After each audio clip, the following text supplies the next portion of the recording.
Hey, so good evening, everybody. Thanks to Dennis for inviting me over to this event as a guest speaker. And this will be a common sense sort of presentation. It was inspired by some actual events that have happened to me or my close ham friends, and further reinforced that to have a need because of a races drill that happened a few years ago. That one station in particular went terribly wrong, and there was a panicky situation and basically broke our controlled net. And although the drill went okay in the end, that particular issue was centered around hardware and having to be capable of handling any hardware or radio emergencies while on duty in a public service situation. So it becomes a little more critical than just lack of operating something. So here we go. Let's get started here. First of all, I'm Wayne Yoshida, and I'm a technical writer for a RF semiconductor company called Skyworks in Irvine, California. I also write a every other month column in CQ magazine called The Ham Notebook.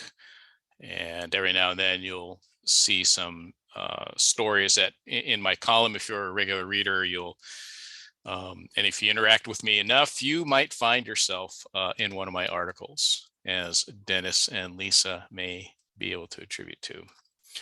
All right, let's first start off with this, right? And in my mind, the ultimate troubleshooting hero was Gene Kranz. Gene was not a ham radio guy, but everybody knows him because of the movie Apollo 13.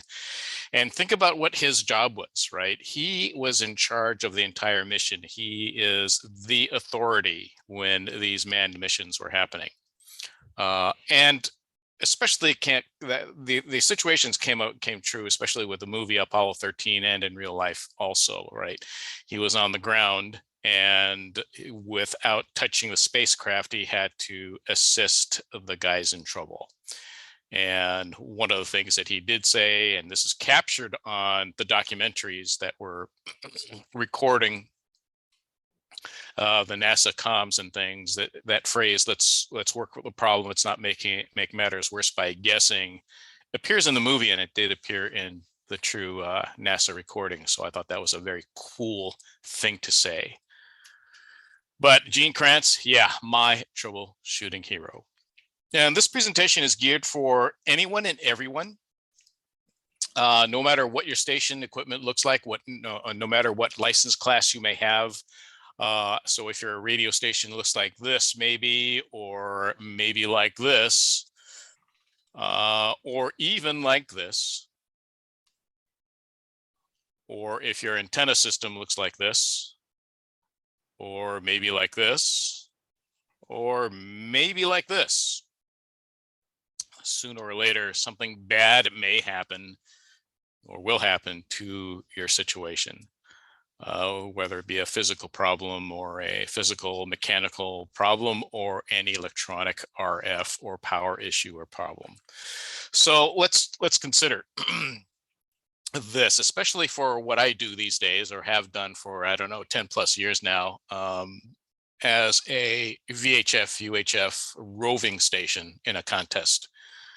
When your rig breaks during a contest, and typically, if I'm serious if I want to do a serious effort in a microwave contest or a VHF on up contest, I will drive as far as 200 miles away from home to activate some grid squares and then work my way back. But if you're in the field and if you're that far away and something breaks, guess what? You have to go home and not participate in the contest. There is no other alternative for you. And so, yes, I have had to diagnose problems in the field. I've had to take my a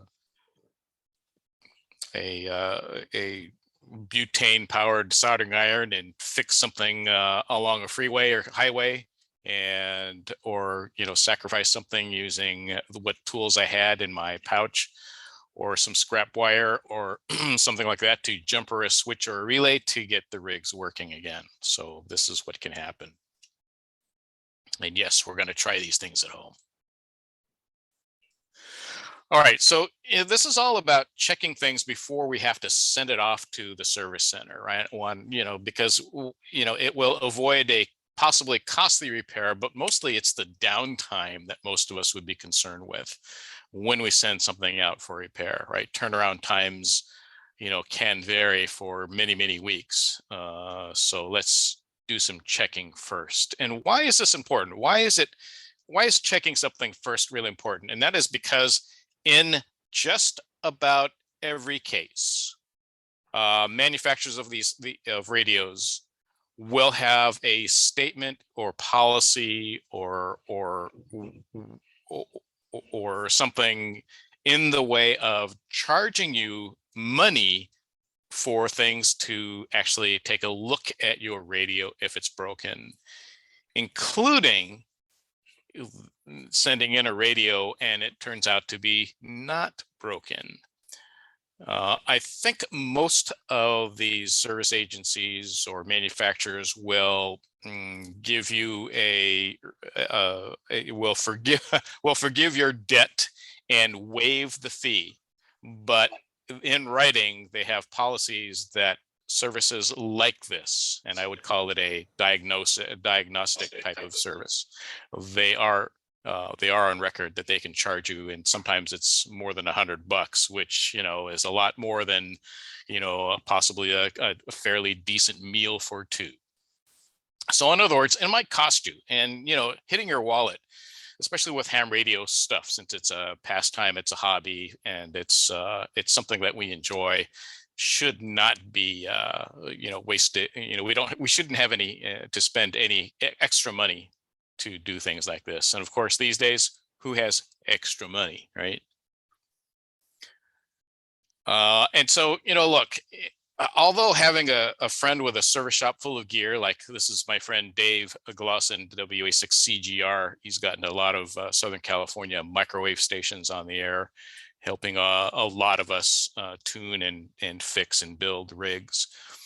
Although, certainly a well-equipped lab like this will certainly help, it's not necessary, especially if you follow the steps which I present to you tonight.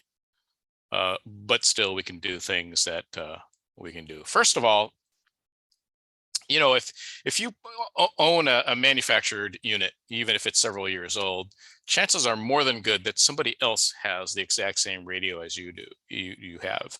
And if that's the case, if you're having some troubles with it, chances are more than good that other people might be experiencing the exact same problem.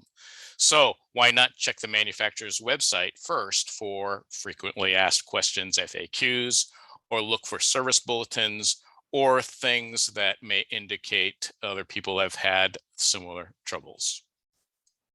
Certainly, reaching out to your fellow club members, right, might net you some discussion and answers. I think everybody knows this engineering assistance guy here in the booth, right?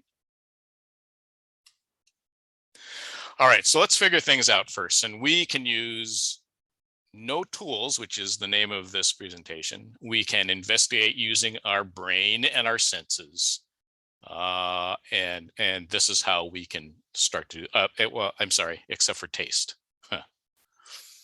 All right, so what is needed is a thinking process, right? And it's the power of observation and just understanding, even if it's in its most basic form, how is the thing supposed to work? And try to understand what is not working. And finally, what is working? The other half of this coin of the powers of observation is the thinking process itself, and think, what has changed? And the other question is it you or is it me? In other words, is it the receiving station or is it the transmitting station?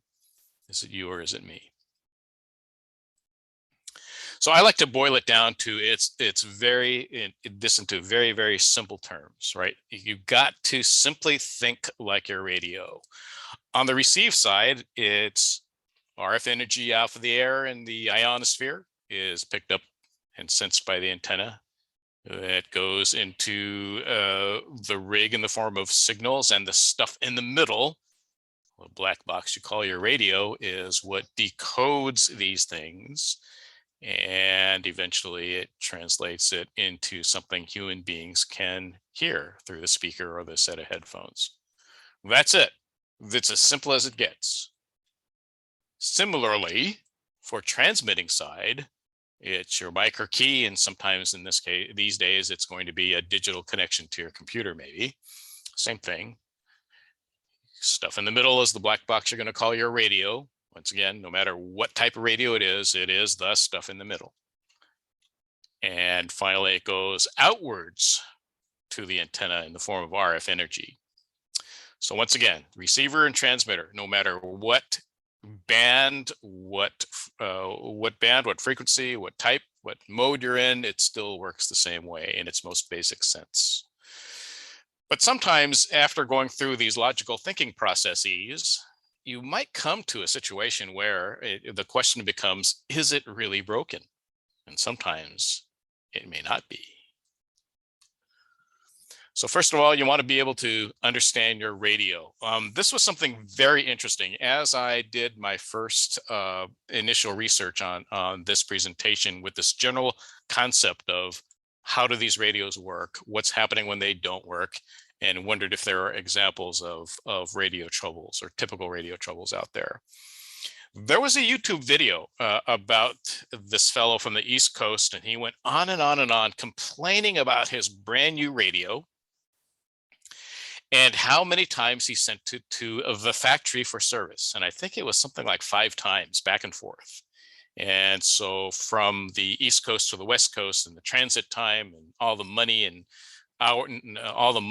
the time he was without this brand new out of the box radio and having absolutely no satisfaction, he complained and complained. And he said things like, well, I'm never going to buy this brand of radio again. I'm just going to sell it. I hate ham radio. This will probably be, the end of my ham radio career. This is all, just on and on and on.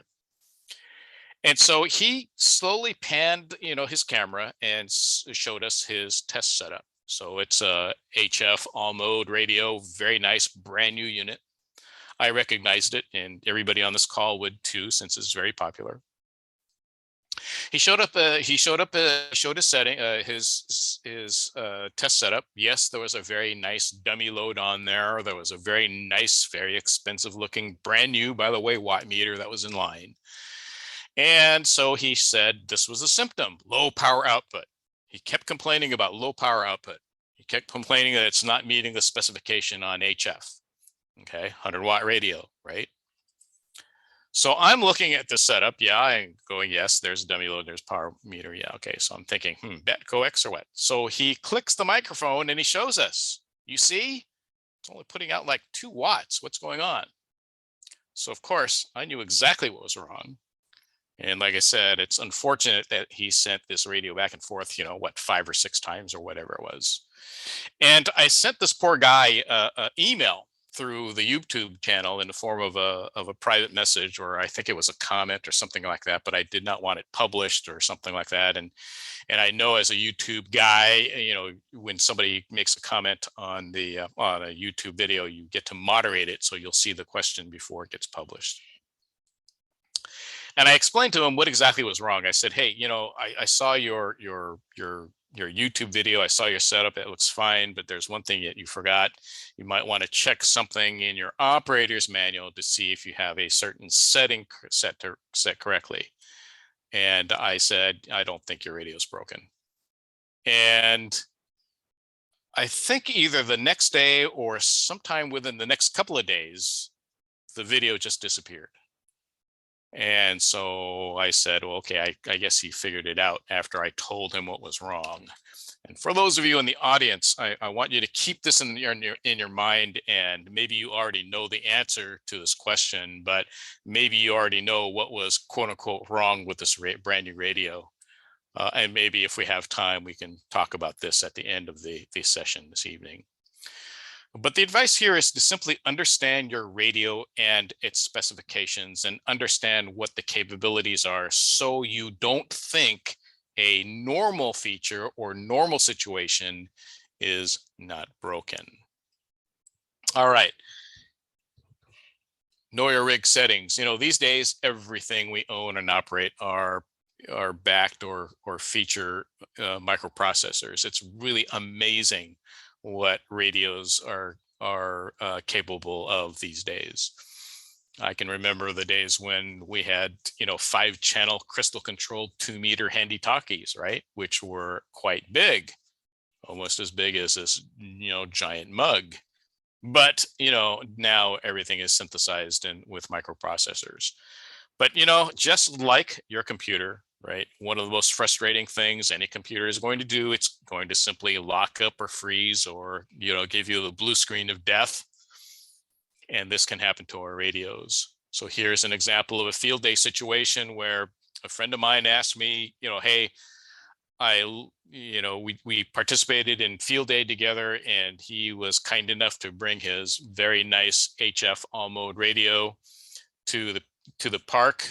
We operated at field day, and when he got it home and he put it back into his station, he said, hey, somebody broke my radio. I don't know what happened, but this thing is going into transmit at really random times. I don't know what's going on, etc.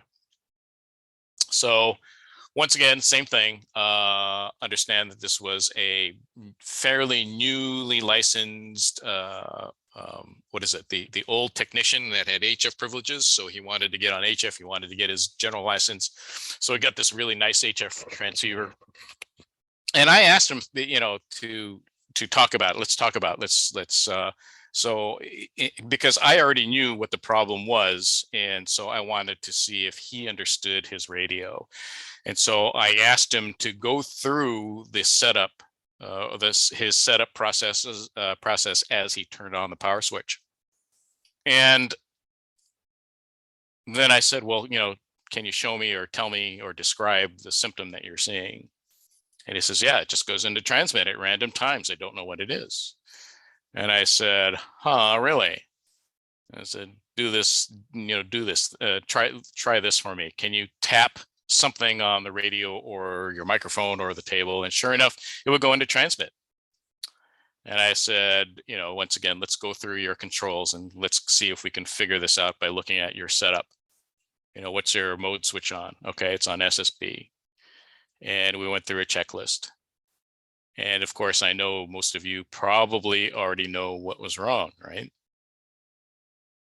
When a radio goes into transmit at random times on phone, because I asked him to switch to the CW mode and it did not do that, the problem went away. So I said, yes, it's mode related, isn't it? And I finally led him to discover what was wrong with this radio. And of course, his radio was on VOX, or voice operated relay, which means that he was always operating his radio on push to talk mode or manual mode or whatever the thing is called. And so he did not understand because he never used that particular feature called VOX. So understand the functions and your features, especially if you loan your radio, and especially if it's a group situation and other people might be touching all the settings and resetting it. Know the person who does these things to radios is not breaking it. He is changing a setting in a radio. Under the category of something that changed, here's another thing that happens sometimes, and this is a different kind of analogy. It was a homebrew type of radio that I was building. Anything new or anything that's changed can affect or impact station operation. In one case, I've heard of a case where an HF radio was powered by a very large analog or linear power supply, one of those really big, heavy units, not a switching power supply, right? Not one of those modern lightweight ones. This is an old-fashioned, really heavy, power supply. But he had this strange hum that was brand new. It didn't happen before. And once again, long story short, by simply moving the power supply away a few inches from his rig, solved this issue. Now, this is kind of interesting because it could indicate a couple of things, and we did not go into this too much. This type of power supply hum could be a sign of an aging power supply and its filter capacitors. It could be something else, but simply moving it away physically from the unit. I'm not sure, and maybe somebody more knowledgeable than I can possibly explain this more. Is it possible that something is being radiated, meaning RF or EMI is being radiated by an analog or linear power supply and getting into the radio through its antenna or something else, possibly some control line or something? I don't know. But moving the rig physically away from that power supply cured that noise. And I'm still not sure if it was cured or if it was minimized, but that was a really strange one. But again, it's a definition of something that changed in the station layout that caused this noise problem that wasn't there before. Getting back to the example that you see on your screen on the right-hand side, this is a homemade unit. It's a lightning detector, a very low frequency VLF receiver. All right, so we're talking about what, something like 100 or 200 kilohertz or something. Basically, it's a crystal radio with a tuned circuit in its front end. And here you see in the yellow circle are two potted inductors that form part of the tuning circuit. When I originally built this thing, the circuit board that you see was turned 180 degrees, meaning that the object on the bottom right of your screen is a speaker with a very large magnet in there. And these inductors are part of the tuned circuit. And when I first built this lightning detector, and I've built several for Maker Faire demonstrations, this one for some reason didn't work. And it's a really simple circuit. Like I said, it's literally a crystal radio.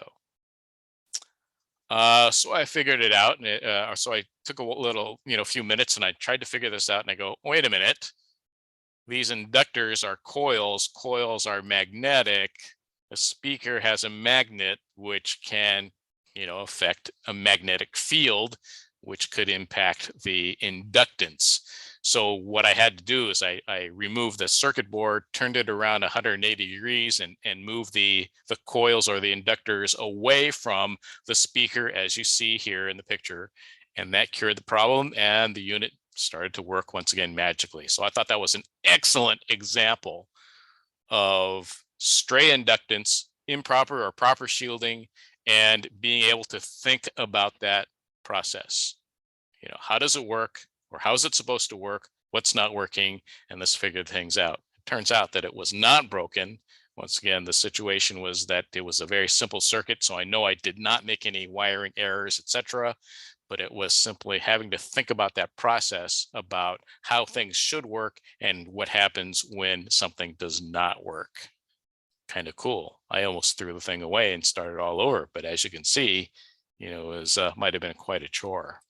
By the way, I said, yes, it's a very simple crystal radio in essence, but the other circuits there that you see actually are other enhancements to the unit. In other words, there's an analog meter and there's a meter driver. There's an LED that flashes when lightning strikes, and that's triggered by a transistor switch. There's an audio circuit in there that makes a noise each time a lightning strike happens somewhere. So it is a very simple circuit in the RF section, but the other circuitry in there has nothing to do with the RF section, which was where the problem was. Here's another one here, and I know FT8 and the digital modes are beginning to be popular. This was a guy that was doing some stuff on digital.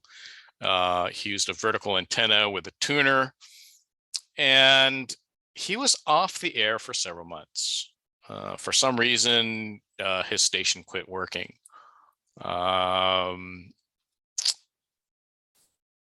What happened, and the box of various connectors in here is the clue. He had changed one connector adapter from a straight PL259 to a right angle PL259. I'm sure there's a designation for that right angle thing, but that's the only thing he changed. And because of that, he wasn't able to work stations for several months on that particular band. I don't know. I don't recall if it was his whole station or if it was only a single band or not. But once again, I say here, document all station changes. I said, instead of just relying on your memory, why not, as part of your logbook entry, make notes of what you've done to station equipment. I actually do this and have done this ever since I was a ham. Right in my column, the column I write in CQ magazine is called the Ham Notebook, and that inspiration comes from what I've always done. I've always been documenting the projects I've made or the modifications I made for my radios, or if something broke and I had to fix it, what was wrong, or what I've installed in place. So I have records, if you will, of what I've done and all the documentation there. So if something breaks or something needs upgrades or something else, I can refer to something rather than my memory to understand what's going on. And that way I can, it helps me troubleshooting all the time. And of course, it's a potential source of stories to tell, like this presentation, right? All right, more microprocessor problems here.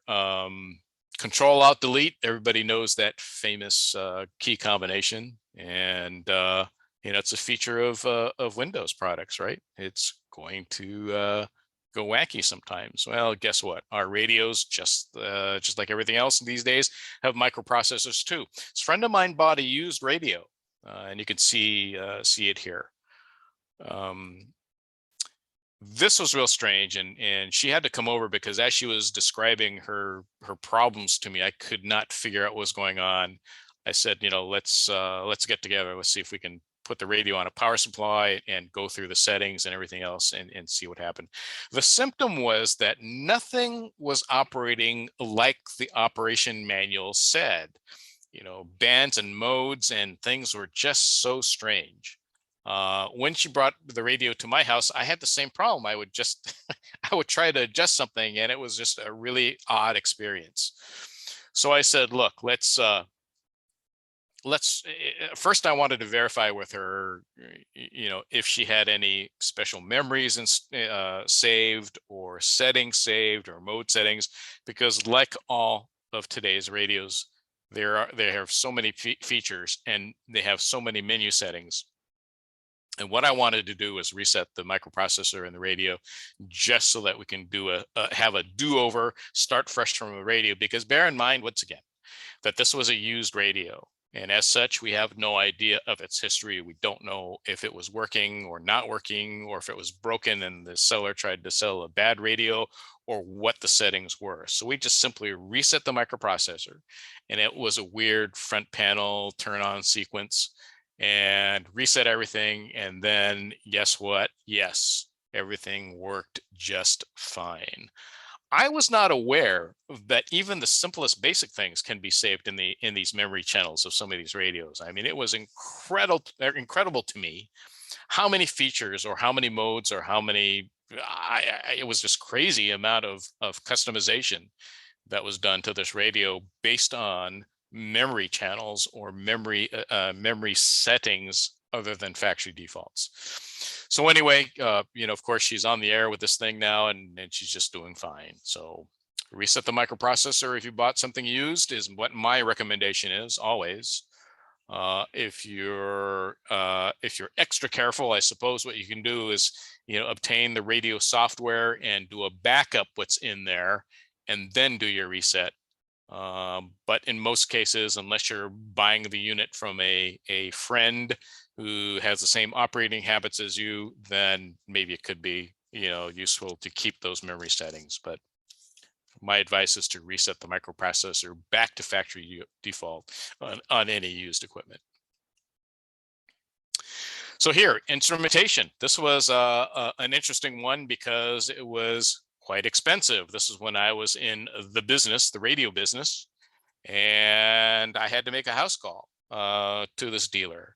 This was a two-way radio dealership. Actually, it was not ham radio, but it was very similar. It was a marine radio dealer, and his brand new inventory of, I don't know, several hundred VHF units were quote unquote defective, and he wanted to send them all back. Well, as you know, as a manufacturer's rep, as a manufacturer's sales guy, we are not in the business of refunds or taking radios back. We are in the business to sell radios and push them out the door. So I wanted to avoid an expensive return, and so I took a technician with me, and the brand new dealer and his brand new radios claimed that these radios were defective, low power output. They were not meeting specifications for transmit. Since this is a marine two-way radio, by FCC rules and regulations, they're limited to a certain power level. I think it was 25 watts. So we took a look. And like I said, since it was a very big, large lot of units, I took a technician with me, and he took his setup with a very nice HP power meter and his own coax in his toolkit, and we made a house call. We first of all took a look at the service technician's bench. And so, yeah, okay, dummy load. And I was a bit concerned about the really long coil of RG58 underneath the workbench. And I thought I kept that in the back of my mind. Once again, I'm already thinking about what's wrong because I'm already doing this thinking process, and I already have a suspicion of what's going on. They're not defective, right? Because I didn't want to take the return. Didn't want to give the guy a refund or credit. So our technician hooked up the radio, did a setup, clicked transmit button, and of course, 25 watts on the nose, meeting specifications.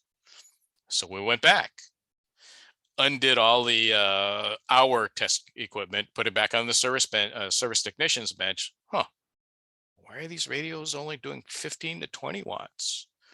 Let's take another one out of the box and see what happens. Same thing. So once again, by trial and error, we were able to prove that yes, his bench setup would measure 20 watts or less, while our calibrated meter would say 25 watts. And of course, I kind of mentioned that really, really long 300 or 200 feet length of RG58. And the 2 or 3 coaxial switches and the half a dozen elbow connectors, in the way. And so I said, well, let's do this. One by one, we took apart the test technician setup. We substituted parts from our service guys setup, including the length of coax. And instead of RG58, right, we had, I don't know, I think it was probably RG8 back then at the time, maybe 213. I don't know. It could have been an LMR 400. I don't know. But we swapped out the cable. And of course, guess what? Bingo, 25 watts. So as I said, let's take a look once again at this coaxial cable. One, it's RG58. Okay, might be typical in a marine radio installation because marine radio installations are going to be very similar to an automotive mobile installation. But we're not going to have 200 feet of RG58 of unknown quality and unknown age connecting to our radios, even in a boat, unless we're in the Queen Mary, right? So we convinced the technician to throw away that giant, huge length of coax, and I think I don't know, I never did get a straight answer from the guy. And we convinced him that these radios were just fine. So the moral of the story is understand the basics. Yes, coaxial cable will have loss. Coaxial cable will have loss that increases as frequency increases, or as the quality of the cable is decreased or is not suitable for the application. So understand the basics of what you're doing, okay? I mean, all of us earned our ham radio license, and we have to take part of the exam as part of the technical stuff. So yes, even if you're quote unquote a non-technical ham, you should be aware to understand some of these basic concepts. Is it an installation issue? There's another situation that could happen. In this case, we have a kilowatt, HF kilowatt station. This is an honor roll DXer who had this amazing station. And it was a problem with his brand new SWR and power meter. Okay, this is a gift from the XYL. And of course, not knowing too much about ham radio, all she did was she selected the same exact model, make and model of RF power meter that was already there. And so that's where that came. But it was an intermittent or very unusual thing. Like I said, this also goes into the category of what's changed, right? Because an installation is this kind of maybe can also be considered as a what has changed. So this was a station that was just operating just fine at 1.2 SWR and 65 watts, and SWR the same when he pushes up to legal limit. But with this new SWR meter would read 5-to-1 SWR. Something was happening. And of course, most radios these days, right, especially the solid state ones, will have protection circuits that will automatically sense over or high SWR and pull down the power automatically. But that wasn't even entering the picture here. It was just really crazy, odd, unusual, not normal, high SWR readings on this brand new meter. First thing we thought about was, of course, yes, is it a defective meter? Is that possible? Okay, so once again, long story short, because he was not sure of what was going on, because he never kept records of his station, he spent a lot of money and time and replaced RF switches, low pass filters, and coax. He called the tech support line for the SWR and power meter. He ran the suggested tests like they said. Okay, so after all that, we put in the old meter back, and then it seems to be perfectly fine. It was measuring 1.2 SWR. Everything else was just fine with the old meter. We changed changed it and installed the new radio, meter in there, and the readings were strange again, even after changing all that coax and switches and the low pass filter. So I'm going to solve this one, because this was several months of head scratching and discussion between a couple of friends. And so there was one difference between the two meters. In the old version of this SWR and power meter, there wasn't a feature of to illuminate the meter, nor an additional power needed to power a circuit that would indicate peak power readings. However, one of the features of the new improved version is a 12-volt DC input, so it would run a meter light, and a peak power meeting feature would enable that. So just because he had nothing to lose, we disconnected the DC power cable, and guess what? Problem was cured. To this day, I think I need to just double check with this one and see what eventually happened, if he decided to live without the DC power connection because that cured the problem, or did he figure it out? If it's RF or what, I don't know.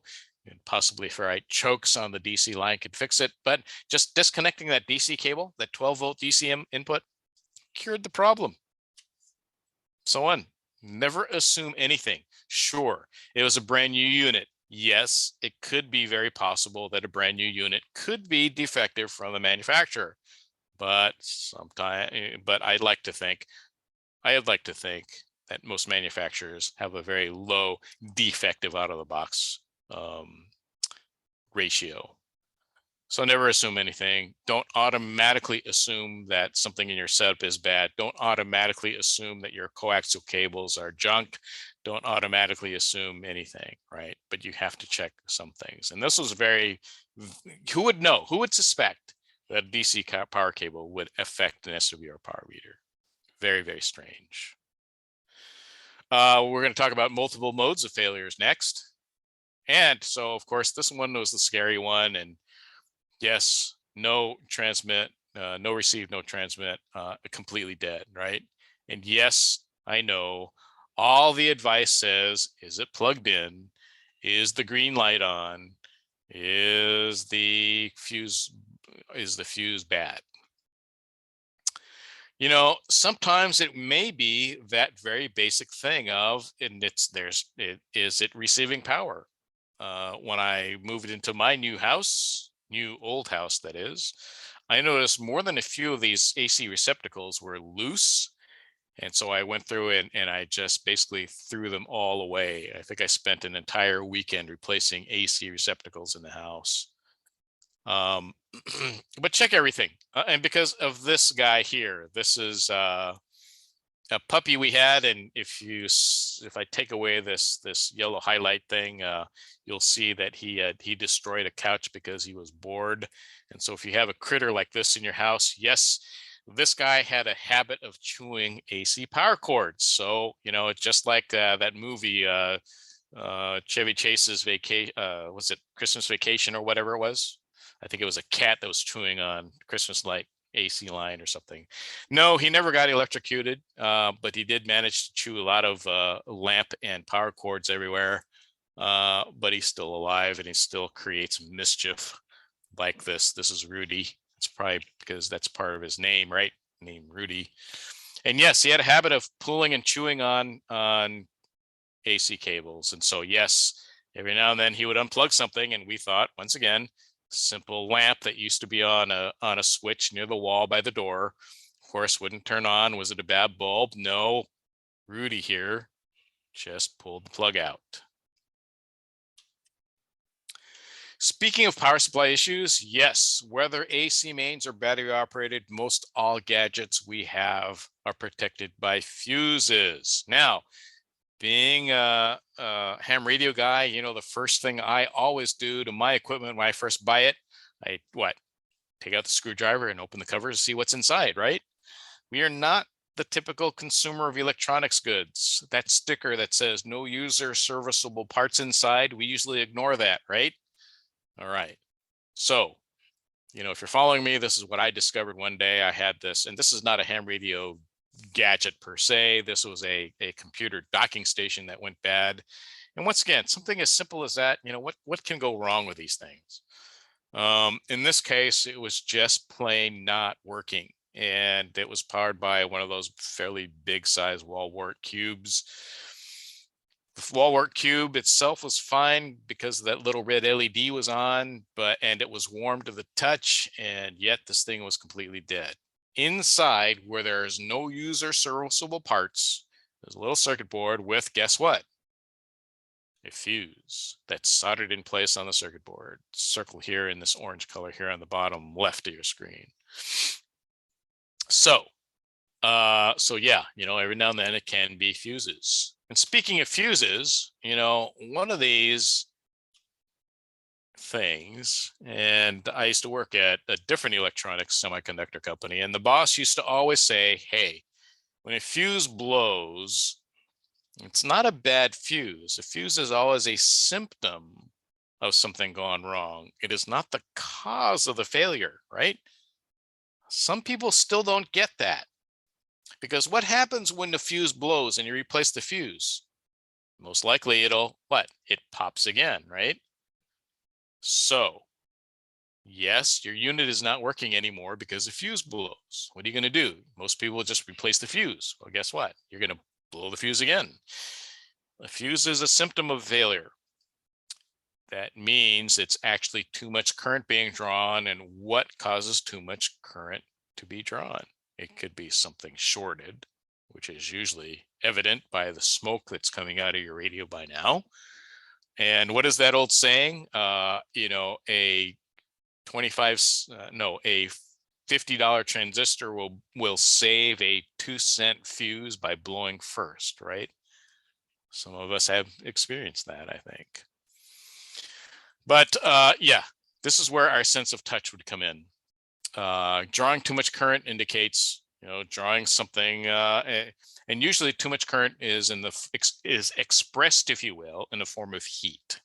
So this is where our sense of touch is going to come in. For ham gear, unusual touch usually means too much heat. Too much heat must be something is drawing too much current. So let's turn things off, yank the plug out before things go worse. But the question becomes, what is normal? Especially if you are talking on the repeater with your HT. Some of you out there will need a glove because that HT gets really warm if you haven't timed out the timer, right? All right, these days, most rigs are rated at operating temperatures as high as 122 degrees. And although that's not baking cookies heat, it is still quite hot. It's higher than your body temperature. It's higher than a fever, right? By the way, for reference, a dog's temperature is 99.5 to 102.5, right? So dogs usually run normal than humans. And so that's even hotter. That 122 degrees is even hotter than that.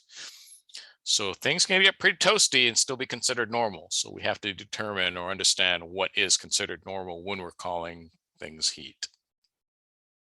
All right, so let's use our sense of height and a sense of sight and look at everything very closely and check everything. And I mean everything. Don't leave anything unlooked at. So take a look at all cables of all forms. Take a look at everything.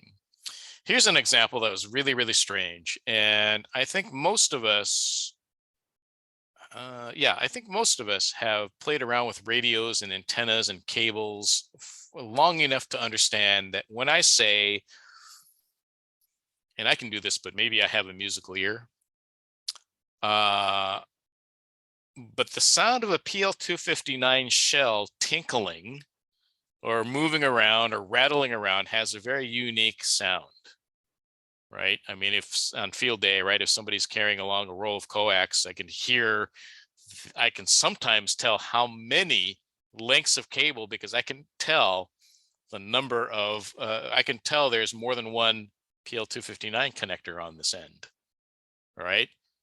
My ears at some point, and I need to test myself again, I used to be able to tell how much loose change was dropped on the ground based on the sound, 2 dimes and nickels and a quarter. Anyway, in my car, I had a dual band mobile radio, and this was very strange. On this dual band mobile radio, that was SO239 connectors, or maybe they're called type M in Japan, right? These SO239 connectors on the back of my dual band mobile radio. And for some reason in this particular radio, every now and then, after several months, I would hear this rattling noise, this kind of bell-like sound. Once again, it's the unique sound of a PL259 shell rattling around. And I thought, what the heck is that? And sure enough, I went underneath the seat because this is one of those remote mount units with a control head and everything else. And yeah, the PL259 was loose in one of the band holes. So I've used pliers to tighten the connection and it would be fine for for several weeks. And then guess what? I would neither notice my signal was neither noisy on receive or, somebody on the receive side said I was quote unquote noisy. And it was not the FM repeater. It was Q5 copy, but it was still some kind of noisy connection, noisy audio or something. And so guess what? Once again, I'd have to take the pliers out and tighten that PL259 against that connector. So finally, since this kept happening, I just put a blob of silicone sealer, it's probably RTV or silicone adhesive goo on this connector, and it cured the problem. But I've never had this problem before, and it has not happened ever since. And it was only this one mobile rig that kept doing this. It was just very strange. I no longer own it with that radio, but I'll never forget that one because it was just so strange. Yeah, dab of adhesive on the connector shell fixed it. Do you hear what I hear? Sense of hearing is very useful as we're troubleshooting radios. Sometimes this is known as that phrase, is it me or is it you? Or is it you or is it me?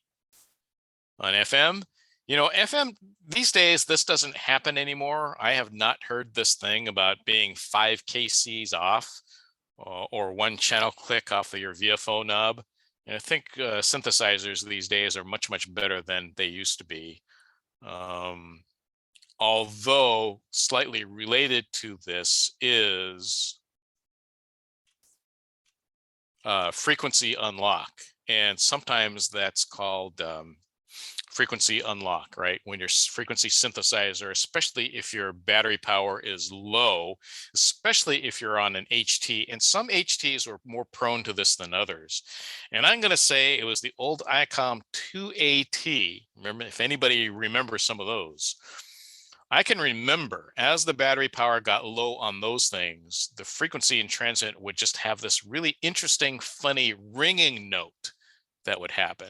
It was almost like a ping at the end of the transmission. And that was PLL Unlock. The synthesizers would come unlocked because of low battery power. And I think it was the ICOM 2AT. I'm sure somebody has a 2AT that might have displayed that. Anyway, some of these things are also problematic on FM, especially. Once again, it's the narrow or wideband switch, or 120 or 60 cycle hum from a power supply, or more likely, it's a funny noise that's generated by the PL tone encoder. Once again, it depends on your hearing. I can sometimes hear it on some radios, right? That sub-audible tone is sometimes audible to me. And most all of the repeaters in our area, right, are PL toned for access. And it could be described, I don't know, as a rumbling noise, a buzzing noise, or something of that nature. And so that's simply something that you can hear. Sometimes you're able to adjust that PL tone encoder. Sometimes you're not able to adjust it. So just be aware of that too. In that case, you'll have to live with that situation. More things on hearing. I found this on some website. This ZL2 station has the same power supply I have. I have several of these power supplies, and if you own one of these or one or more of these, you'll automatically recognize the power supply here on this slide. This ZL2 guy was experiencing some noise, and I think he says, what is it? Yeah, he says QRM on 3535 kilohertz, right? So he said that as he switched off the power supply before the radio, the QRM disappeared. So once again, if you're looking at this picture, you know instantly what power supply this is. I have several of them. I'm probably going to get rid of them eventually, but you know, they were lightweight and cheap. But he added some ferrite chokes and bypass capacitors on the output of this power supply. And you can see it here. And you can see it here. And that cured the hash on 75 meters. So that's another interesting thing that you might want to keep in the back of your mind if you're a low band HF radio guy, and if you have one of these switch mode power supplies in your station. So yeah, filtering and all that kind of stuff, filtering and bypassing can absolutely work.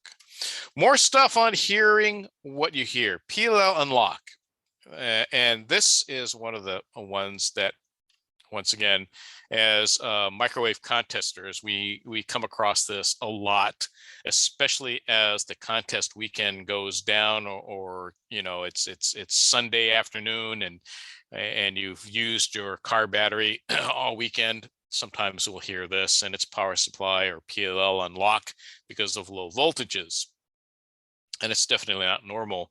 Here's an example of what this sounds like. This is a 24 gigahertz contact I made with WA6MEM. I am the transmitting station. MEM is the receiving station, and he managed to record my 24 gigahertz signal. So just for fun, we're going to push play here. MEM from KH6WZ. You can hear this, right? Thank you, Dennis. Tango is Signal Hill. And let's see, you're in the department base Sunday, just like before.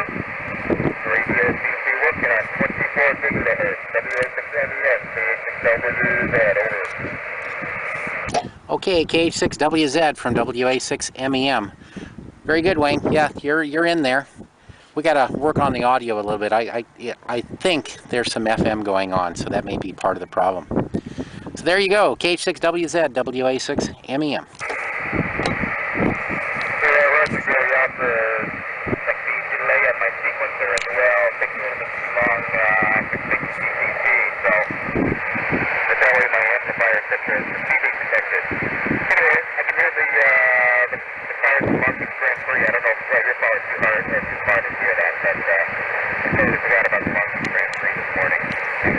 It is great. 24 So a couple of comments on here, especially if you have not heard microwave transmissions before. 24 gigahertz is challenging. But notice what Gary, the MEM, the receiving station, is trying to do. You notice he starts to adjust the VFO knob and nothing changes. It's still there. You can still understand what I'm saying, but it's absolutely not FM quality. It's not typical SSB quality. It still has something quote unquote funny going on. And we describe it as something with a buzzy note. Gary MEM says, yeah, it sounds like FMing, meaning frequency modulating or something on an SSB signal. And so those are all phrases to describe when PLL becomes unlocked. It could be related to a power supply issue. The power supply is not optimal. A lot of the surplus modules we use on the microwave bands are not 12 volt rated. They're sometimes rated at, say, 18 volts or something else other than 12 volts. So as we're using 12 volts to power some of these modules, that could be it. It could be that I was overdriving one of the stages in the unit, and I believe that that is what happened to this radio on 24 gigahertz, because when I tried to operate the radio after this contest, the 24 gigahertz radio does not work anymore. It does not receive it does receive, but it is not able to transmit. So I think I may have killed one of the stages, one of the driver stages in my 24 gigahertz chain. I think I probably just was overdriving an early stage in this radio. But made the contest. By the way, I won North America in the 10 gigahertz and up contest that year. And that was the one and only 24 gigahertz contact I made.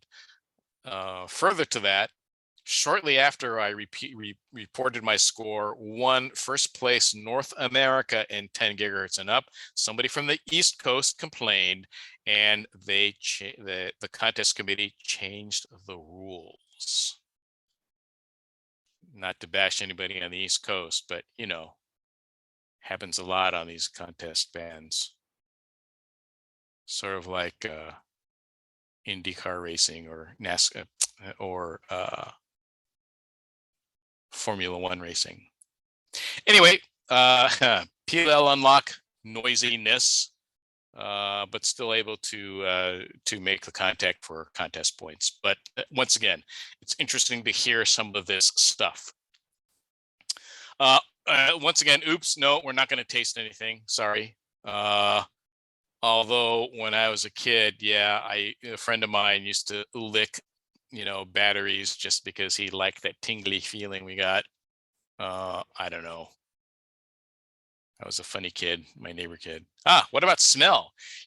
Smell does come into play quite often. I can still remember I was at a trade show or a ham radio convention, and as the Kenwood guy in our Kenwood booth, there was a guy who came to our booth, and he lifted up to his nose one of our mobile transceivers, and he kept smelling it. And I thought that was just very odd behavior. And so I asked him what was going on. He says, "Oh, I'm trying to figure out if my radio smells normal." And of course, this I don't know what he was doing. But yes, do you smell that smell? And here on the picture on the right-hand side, you can see this very dirty, very ugly unit. It's a Heathkit station clock, and it was so dirty when I bought it that I refused to take it into the house. I kept it in the garage for weeks just to make sure there are no critters that would crawl out of it, but I refurbished the thing. But getting back to the story about smell, it's often related to heat. And unusual smells usually means an overcurrent situation, because that's what heat does. Could be short circuits and there's pinched wires. The smell of burning insulation, or the smell of a popped electrolytic or tantalum capacitor, or an overheated resistor, or the smell of a transformer is quite unique. And if you don't know what it smells like, the first time you experience it, I don't think you'll ever forget what those smells are. But sometimes it is quote unquote normal because it quite possibly be simply a radio inside is just dusty, which is the reason why I have that picture on the right-hand side of the screen. It could simply be dust. If you own cats or dogs, and I think especially cats, right? Cats tend to like to sit on or lay on or snuggle up close to warm things, including radios. And of course, since they have, you know, fur and hair that sheds, it could possibly be that their fur is plugging up something like a cooling fan, or maybe the dust is collecting on the chassis, or if it's too big, you know, it might be collecting on the inside and heating and may have that smell. So once again, you have to understand what's normal and what's not. I think simple experience will help you understand what smells are normal and what smells are not. All right, let's do back and something about let's doing some no tools radio checks. And here, once again, here's that 24 gigahertz transverter system. And here is the, I'm sorry, that's the 10 gigahertz transverter system. But here are some things that we can check in terms of simply observing and using our sense of touch. You know, wiggling a switch pot or control produces something odd. In this case, in this radio, this is an FT817, and the volume control knob is loose, and it, you know, it makes a crunchy sound, and it needs to be fixed. It's not a cleaning situation. It is mechanically broken. I've got to take it off and replace it. I just might have to send this thing out to a friend for service. But yes, take a look, and it is also related to powers of observation. You should look as well as feel as well as move the controls and things like this. What's that saying about WD-40?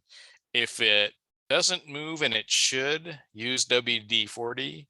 If it moves and it shouldn't, use duct tape. It's sort of the kind of thinking that we're doing here. You need to examine the radio and actually test it by stressing it out just a little bit in order for you to duplicate the problem or cause the problem, so that you can verify that that indeed is what's going on or what's happening or what's bad or what's broken. Here's something, distorted audio, right? Once again, your sense of hearing is going to show something, and it could be very commonly things. And the most common, I think, is just simply a dirty potentiometer, dirty volume control. But sometimes, in this case, this is a control head of a dual band radio, and the two little round objects that you see on either side of the picture, one of these speakers had a warped cone. I don't know if it got wet or if something happened to it, but it was, I'm going to call it a broken speaker. It was distorted audio. At first, I thought it was something bad with the radio. It turned out it was an audio problem, because using a different radio, meaning my HT, to listen to the same received frequency, it did not sound the same. So I isolated that, and I made sure that it was not the other station. It was not the repeater.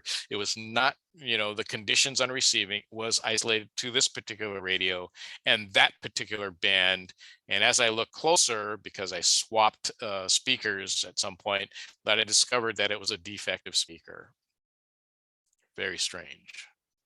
How about this one? You know, still no can hear. This is a friend of mine on the 10 gigahertz contest. And yes, by cupping your ear like this, you can extend your hearing capability.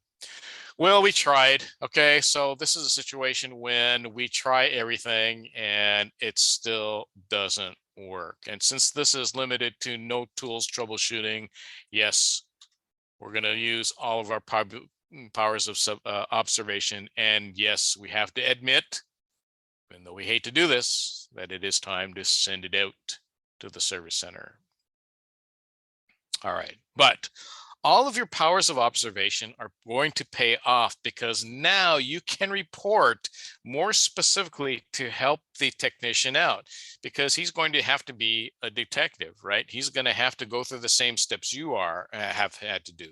He's got to verify the problem in the first place. And if it's an intermittent problem, those are the worst ones, because he needs to duplicate the problem or the issue before he can attempt to fix it. So this is where your powers of observation are going to pay off. You tell them exactly what you've gone through, And whatever statements that you make are going to be so much more than it don't work.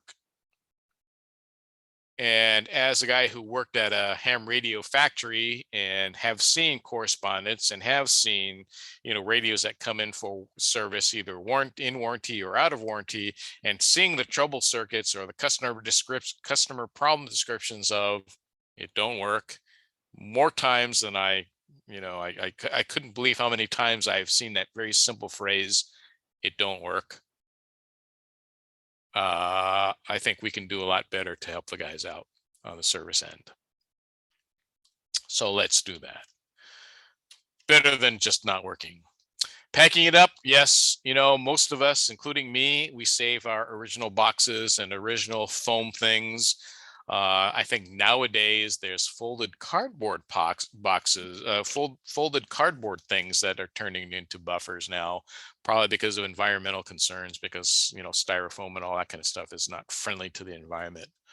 I don't know about all the manufacturers, but I know at least one manufacturer has a part number for each and every piece of styrofoam that were used to pack your radio in its original box. So it's quite possible that you can order some of those things if you threw them away.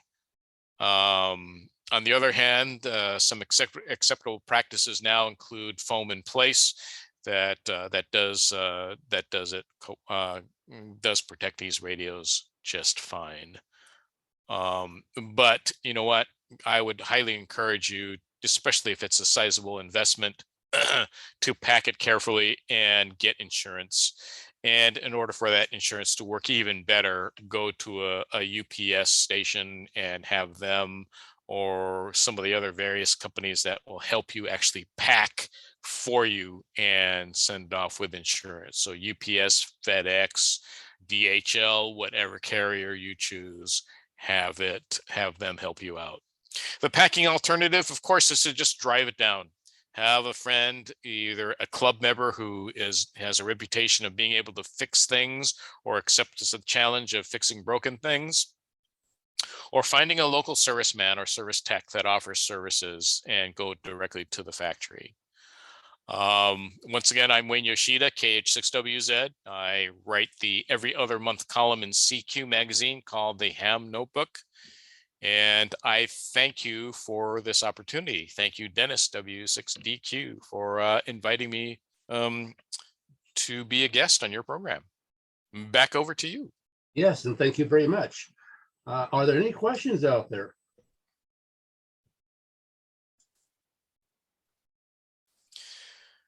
Shall we get back to the original question of the guy who had that viral YouTube video, and it was a rant about how his brand new radio was broken and he wanted to sell it and get rid of it and never ever buy that brand of radio again? Okay. Does anybody know the answer to this question? What was wrong with the radio? I don't. Any HF guy should know the answer to this question. Remember what the problem was? Low power output. Yes, he had the proper dummy load. He was measuring it on sideband. Raymond, you are close. The AFC. Yo. What did Barry say? I don't know. This might raise hands here if you don't mind. That way we won't be doubling. Oh, we could just run it like a net. Yeah. Raymond had the closest answer. He was on the right track. So, yes, 50 ohm W load, yes. Very nice, brand new, expensive power meter, check. Adjusted to the correct frequency, check. He was on SSB, check. Wait a minute. Check that mode switch. He was on AM. That would do it.